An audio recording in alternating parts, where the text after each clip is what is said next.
Welcome everybody back to my bedroom because it is -4 outside and I ran out of propane for my heater in the garage. Definitely staying inside tonight. Probably the next couple videos because it's not supposed to warm up again until next Monday.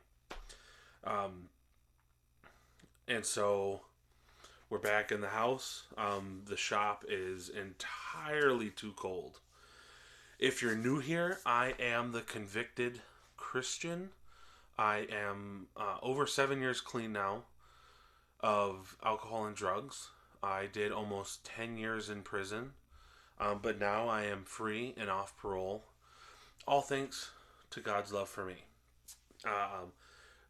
The videos I make on YouTube are self-help. If I can help in any way, my experiences and my thoughts of how to stay out of trouble, out of prison, clean and sober. You know, I'm just trying to help people that are struggling get out of there, just like other people helped me. I had one person that was in my corner 100% from the time I started getting in trouble when I was a teenager until today. And I just want to be that person for others because I got the help I needed. And I want to make sure that you can get the help that you need. And so if you're new, welcome. Please take a look at my other videos, and if it helps or if you know someone that can help, please share with them or subscribe, follow, hit the rumble button, hit the like button, whatever you feel like doing. The support is greatly appreciated. I'm up to 16 subscribers on here, which is awesome. I still only have 2 on Rumble. I'm hoping to increase that. But you guys have been amazing, those that are returning. If you're not returning, please think about it. Or think about the people in your life. If this can help them, send it their way. I could really use the support in that way. If you have any questions, comment, and I will get to them in the next video. And I will make sure that anything that you would like me to talk about is discussed. Today, I'm going to talk about the things that we are holding on to and why. For me, I used to hang on to things for 2 main reasons. I was scared of losing people. My core issue was abandonment. That's the thing that deep down was the cause of a lot of the issues that I had. And it would cause me to run away from situations because I didn't want the people to see who I really was and see that I was really hurting. Or I would cling to situations because I didn't want them to leave even though I was messing up. Or I was messing up and they didn't know. So I would cling on harder so that I could manipulate harder and I could keep them from seeing the parts of me that were messed up. The other thing that I hung on, the reason why I hung on to stuff was because I didn't want to be made fun of. I very much had issues with people talking behind my back, even if they weren't. I mean, if they were, there was nothing I could do to stop it, and if they weren't, I worried about it anyway. I wanted to be cool with everybody. I wanted to please the heck out of people, which also, part of my abandonment issues is if I can please you, then you probably won't leave. And so I failed to do a lot of things that I could have done because I didn't want people to I didn't want to lose friendships. I didn't want people to stop talking to me. And I didn't want to be made to look like a fool, because how many people want to hang out with a fool? And failure to me made me a fool, made me a failure. And so instead of failing, why try? Why even attempt if all it's going to get you is ridicule, laughter, and failure? Um, it wasn't until I met a particular man who had battled his own demons, and a phrase that we kind of came up together, which we didn't really fully hash out, but I think I finally did, was those that help others walk through their fires so that they can help you avoid yours. And so he was trying to help me avoid my future fires. He was an older gentleman, and he had lived a rougher life than I did, despite my 10 years in prison. And he's the one that really helped me see that I was struggling with abandonment, because he wouldn't let me avoid it any more than I already was. And because I couldn't avoid it, I had to confront it. And once I started confronting the fact that I struggled with something that I had, tamped down, thought I never thought about, and didn't even quite realize was the main issue, it made me start seeing aspects of my life and seeing how that played such a deep, deep role in so many of my decisions.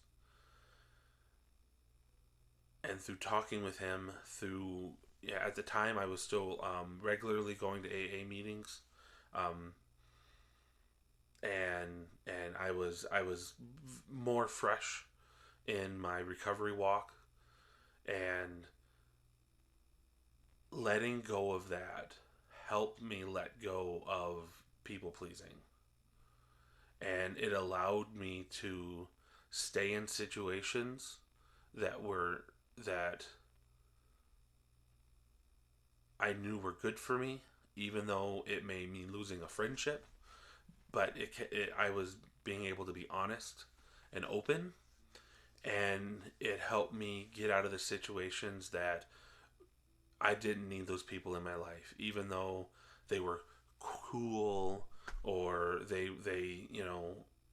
did the things that I wanted to do, involving drinking and alcohol and drugs, and things along that nature. And once I let go of it, once I was finally able to realize that I have my own belief systems, I have my own morals, I have my own ethics, and every time that I ran away, every time that I clung to somebody, and every time I tried to please someone, I eroded those a little bit more each time, until I barely recognized I wasn't my own person. I was just an extension of whoever I was with at the time, albeit guy friends, girlfriends, my ex-wife. It it it. I was super codependent, along with my own issues, and as I was able to just stand on my own 2 feet after getting off my knees, because I was at my last thread of willpower, and just wanting to keep trying, I started being able to build back those morals and those beliefs and those ethics. And I was able to come back and realize, wow, I've been running from myself all these years, because myself is a particular type of person, and not everybody's going to want me around. Not everybody's going to want to be my friend, quote unquote friend. Um, and that allowed me to pick and choose, you know, what group of people, what um, individual was more beneficial to have in my life, and I could be more beneficial to them in their life, and we could work together and just really make a difference for each other. And that was a huge deal for me. That made such a difference in my life. And I was able to grow stronger in those different aspects of myself. I was able to grow taller, metaphorically, of course. And I learned to like who I was. And I learned to realize that I don't need everybody to love me. I don't need everybody to like me. I don't need everybody to tolerate me. And I don't need everybody to respect me. If you're not going to respect me, that's fine. I'll still respect you back. If you don't want to be my friend, cool. I'll still wish you the best. But I'm not going to change who I am anymore to suit whatever needs you have so that you're pleased with me, that you're happy with me. And as much as it was killing me in the start, because I didn't know who I was going to become. Because I didn't really know who I was anymore. And I was torn apart every time I realized that that might be the last time I talked to that particular person.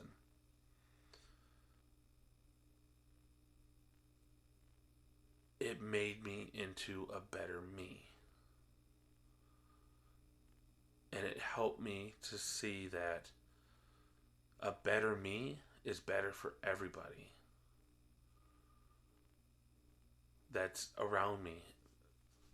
Acquaintance, friend, colleague, coworker, or just Joe Blow down the road. And so my question is, what are you holding on to? What are you keeping in that hidden closet that you don't let anybody see? Are you struggling with abandonment like I did? Are you struggling with some form of abuse from your past? Are you struggling just with your own issues that by no one else you just happen to have? You know, because of whatever perceived or real imbalance in your brain that you have? What are you holding on to? Why? Why are you holding on to them? Holding on to them, how is that enriching your life? How is that enriching the life of those around you that love you and care about you?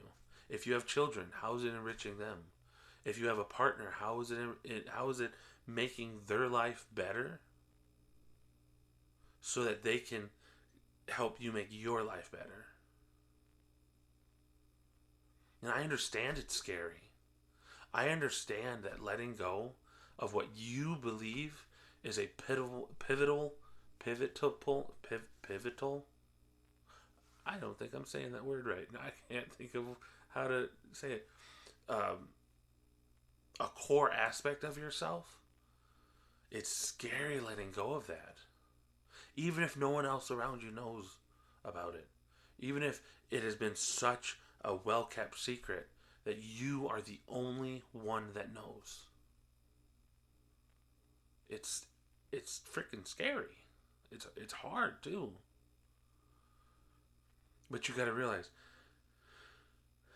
the issues that caused trauma, the issues that caused poor choices and bad behavior and mistakes, those aren't who you really are.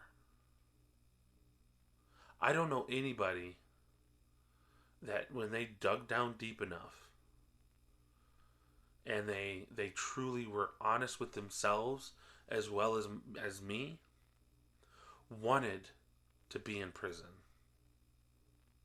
or wanted to be on drugs and alcohol. They wanted to be healthy. They wanted to be free of making the poor choices and the mistakes that led to where they were. And even if they had lost who they were along the journey, that person was still in there. The problem is that they're behind what you're holding on to. You're afraid of losing yourself, and through that fear, you're hiding from yourself. You need to let go of that stuff. Whatever it is. You need to see that even though not everything is greener on the other side, in this regards, it is. It's not easier. 100%. When I did my first step, which is accountability, and started owning up for my mistakes, I wanted to crawl under every single rock that I saw.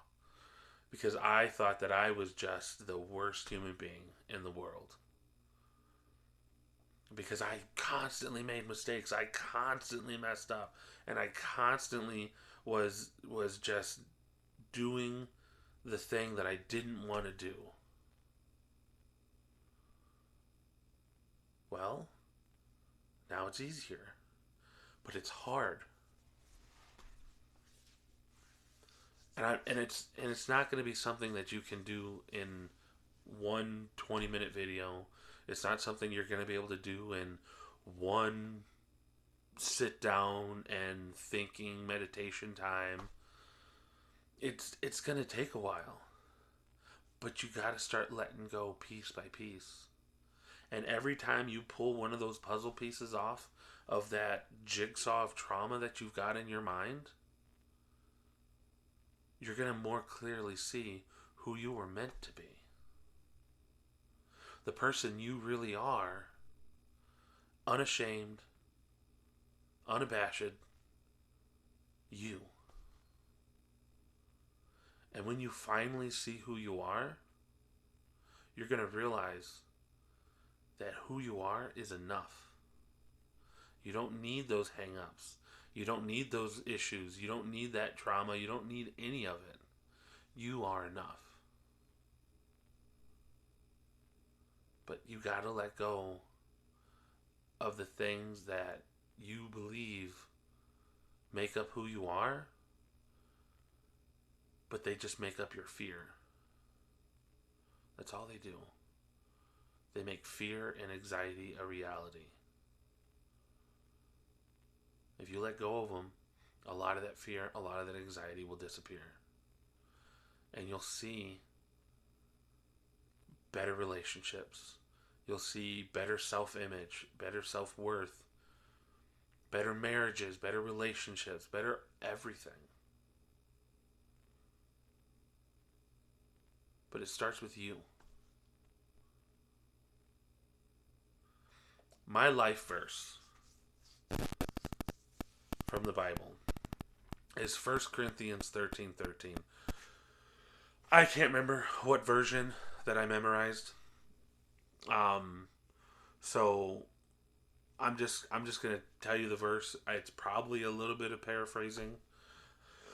But 1 Corinthians 13:13 was, "For God made these three, faith, hope, and love. But the greatest of these is love."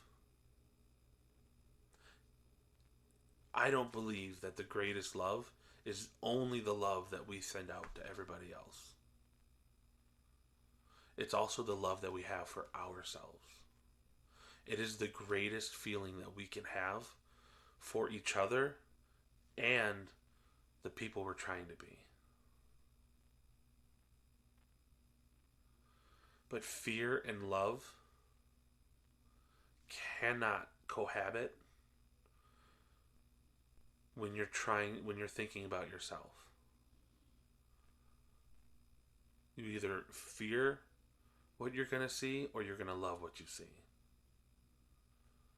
And until you let go, fear is all you're going to have. So please let go. Learn to be yourself. And learn who you really are again. It's in there. And I believe that you can find it. No matter how hard it takes and no matter how long it takes. But it's up to you. Well, that's the end of this video. Again, if you like what you heard, please share it. Please let people know about it. You know, if there's anybody that it could really be helpful to, I could really use the support. I hope that everybody has an amazing night, day, morning, whenever you're watching this video. And thank you for coming along this journey. If you're returning, thank you for starting the journey on this video. And I really hope to see you guys back. And I hope to hear from you guys. Let me know what you would like to hear about my journey. And I will make sure it makes it into a video. Remember, if we're going to change the world, we have to change ourselves.